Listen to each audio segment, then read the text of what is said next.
എനിക്ക് മുഖം നോക്കാതെ നിങ്ങളോട് കുറച്ച് സംസാരിക്കാനുണ്ട്. മേഡം ചോദിച്ചല്ലോ ഇത് ഹിന്ദു രാഷ്ട്രമാണോ എന്ന്. ഞങ്ങൾ ഉറച്ചു പറയുന്നത് ഹിന്ദു രാഷ്ട്രമാണ്. ഞങ്ങൾ ഉറച്ചു പറയുന്നത് ഹിന്ദു രാഷ്ട്രമാണ്. അന്തസ് വേണോടാ. ഒരു സംശയം വേണ്ട.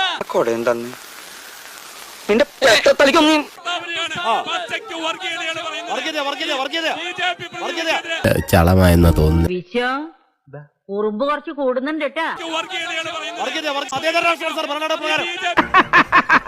താടിക്ക് തീ പിടിക്കുമ്പം ബീഡി കത്തിക്കരുത് ഉണ്ണികൃഷ്ണ.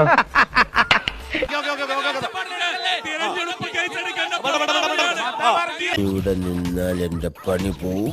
ഇവിടെ നൂരാ. ഇതിനാണ് അവനവൻ പാരാന്ന് പറയുന്നത്. ഒരാവേശത്തിലെടുത്ത് ചാടി വേണ്ടായിരുന്നു അല്ലേ? വിട്ടവളി ആന പിടിച്ചാ കിട്ടൂ. ഞാൻ പോകുന്നു. Bye bye.